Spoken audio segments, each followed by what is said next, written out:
Good morning, good afternoon, and good evening. Welcome to our channel. I'm Christian Chavez. And I'm Audrey C.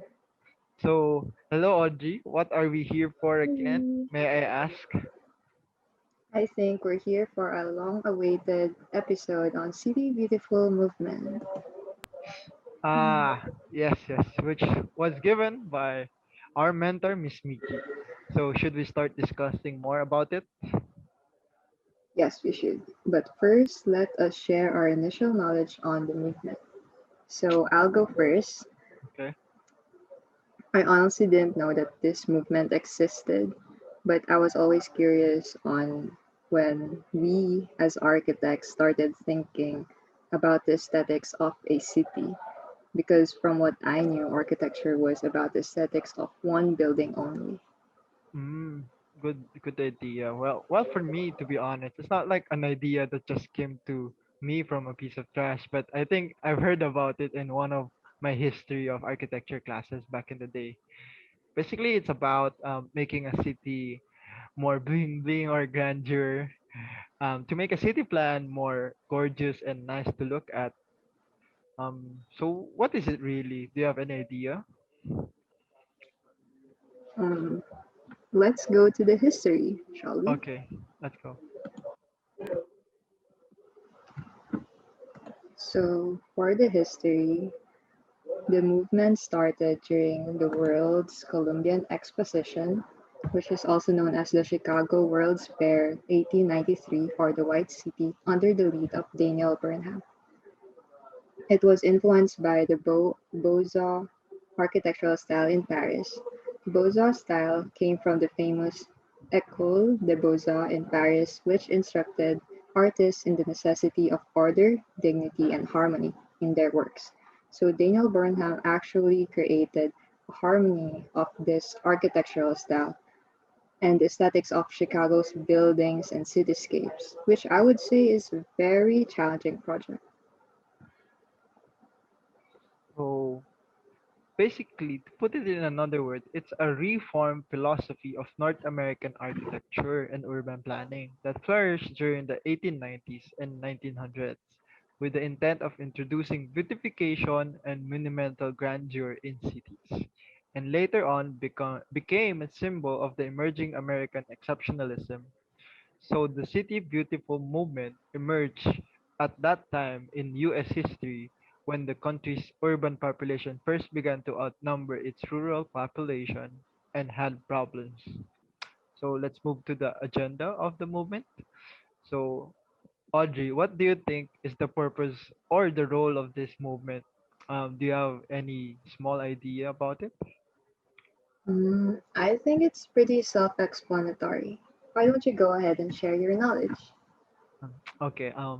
Well, based on our research, aside from making cities more, what you call this, more livable and orderly, the City Beautiful movement was meant to shape the American urban landscape in the manner of those in Europe that they tried to copy, which were primarily designed in the Beaux Arts aesthetic.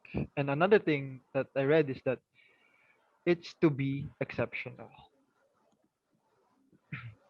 Yes, So, that's right. And in line with the idea of being exceptional, the first thing to do is to erase impurity. The essence of beautifying a city was all about creating large outdoor areas, lakefronts, statuary, lighted streets, and long vistas. They wanted to fabricate a proper airflow and circulation and lots of recreational areas for the people. So they proposed interconnected roads and underground wiring. This movement was also used as a response to crowding in tenement districts, mainly for sanitation and safety. that's a good insight now. Should we move on to key personalities? Should we proceed to personnel? Audrey, should you start? Yep. Okay. So, key personalities. The first one, of course, we have Daniel Burnham, who was the chief of design of the movement, who designed the buildings of the White City together with Charles Follen McKim and Louis Sullivan. Mm, okay, let's move on to another big figure. He is the movement's so-called chief spokesperson. His name is Charles Mulford Robinson. He was basically a journalist from Rochester, New York. Helped inspire politicians to perceive the movement as a move towards increased civic virtue and making their own city better, and made the book The Improvement of Towns and Cities in 1901. It's Mhm. subsequently became the Bible of the movement.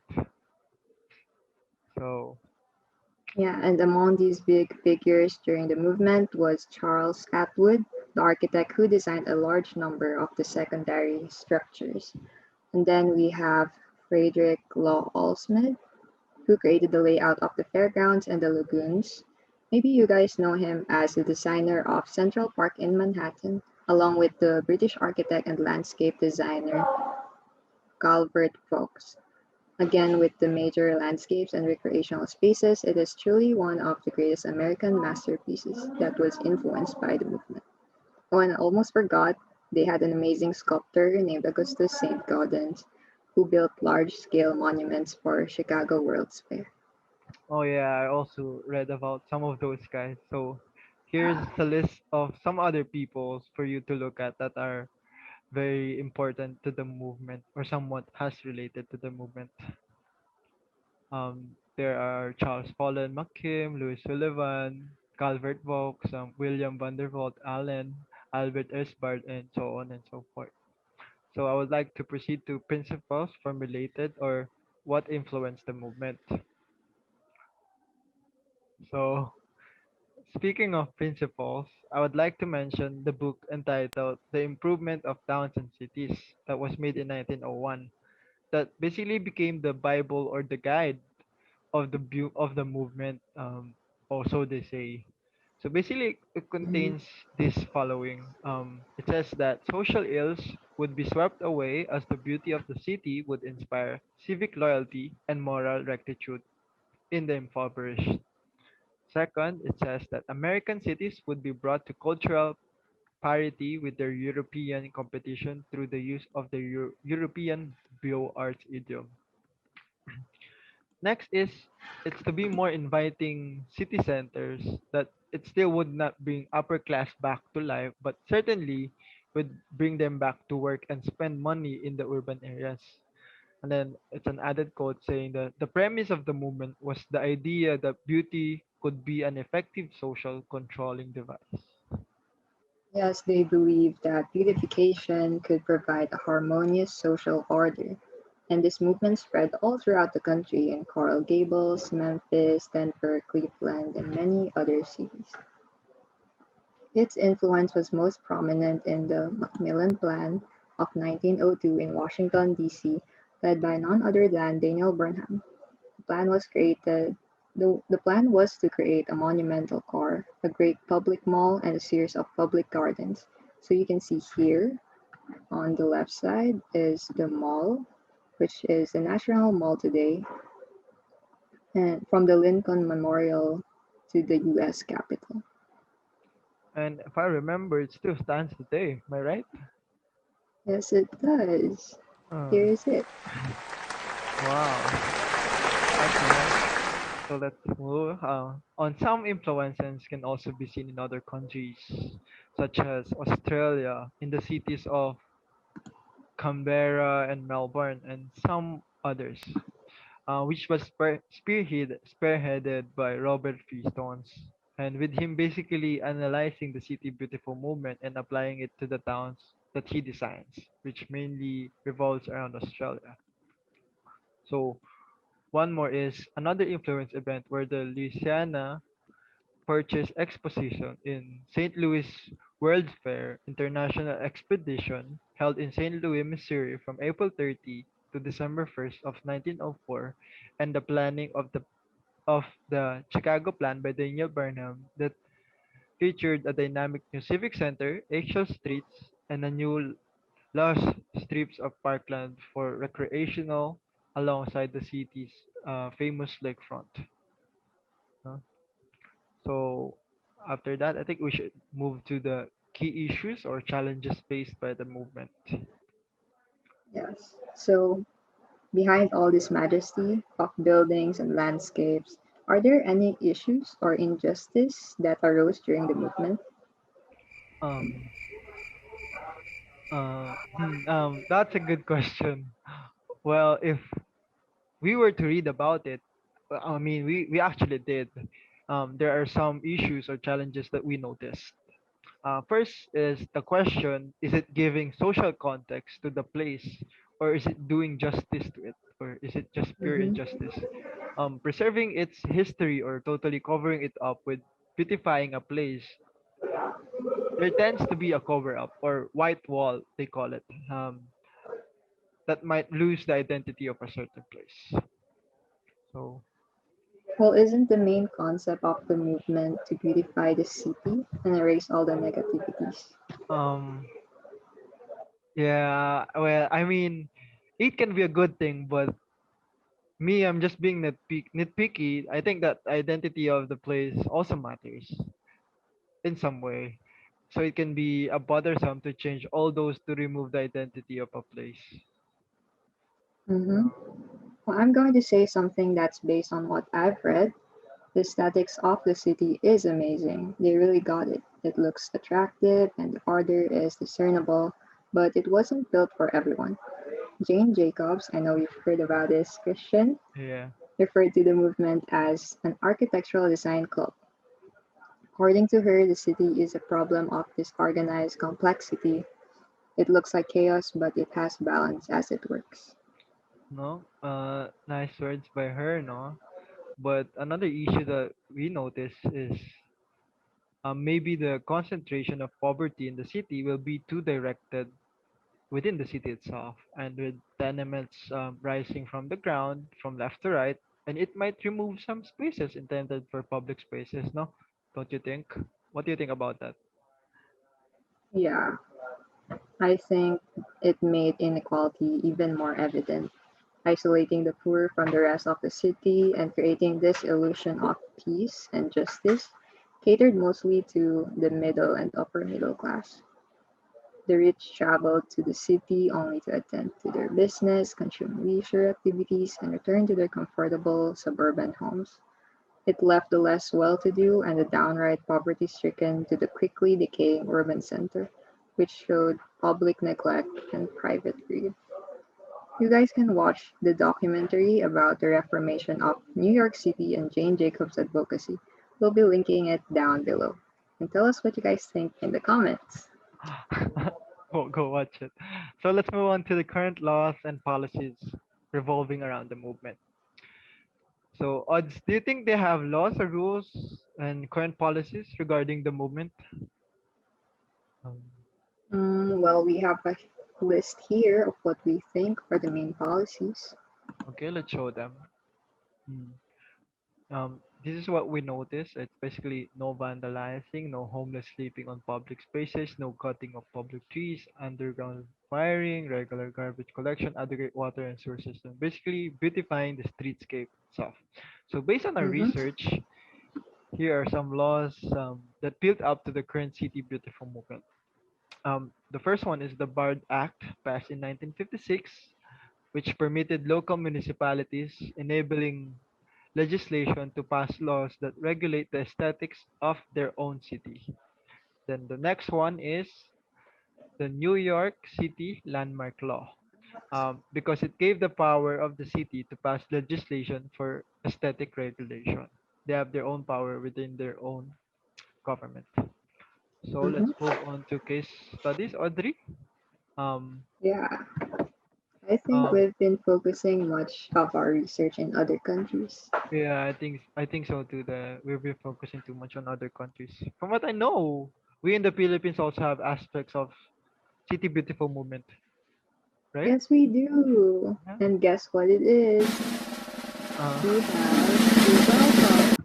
oh yeah. So during the rise of the movement in the US, Daniel Burnham, along with William Pierce Anderson, visited the Philippines and composed the 1901 Manila Plan that ended the Spanish colonial urban planning paradigm. The plan intended to transform Manila into a modern American city within East Asia to make the Philippines superior to the neighboring countries. Sana all. The primary objective of the plan was the relocation of the government core to Intramuros, the national building, the National Museum, we now know was the Legislative Building, also known as the Capitol. It was known as the world's greatest testbed for the City Beautiful movement and the arrival of the modern age in our country. Sadly, it wasn't completely followed. Yeah, I'm very sad about reading that also. But odds, I also remember that Baguio City has plans made by Daniel Burnham himself. Also, Oh, there's a yeah. yeah, diba? There's also a park dedicated to him. If I remember, it's called Burnham Park. Galing, diba? Based on what I read, he left he left some plans to be ready by William Parsons, a Arts architecture consultant. The park's design is influenced from the City Beautiful movement itself. It has a small pond or lagoon situated at the green spaces center and has regimented rows of grass and sidewalk. And with the park, it heavily influenced the city of Baguio's growth. Um, Hmm. so he That's pretty. also, yeah, so that person also made sure that Manila and Baguio plans push through. But sadly, I don't see any of it now. Yeah, it's pretty crowded now. Yeah. So multiple plans were designed for different parts of the Philippines. We will be listing them down right here if you guys want to explore more about it yourselves. So let's move on to our final section, Audrey, which is debate section. Um, okay, so here. Eight section. So, after all that we have researched and read, what are your thoughts about the beautiful movement? To be frank, is it nice for you? Is it working for you, or is it just like meh lang, parang wala lang? And honestly, I think it's pretty nice. The layouts of the movement are well planned. If only they could accommodate everyone, including the lower class people.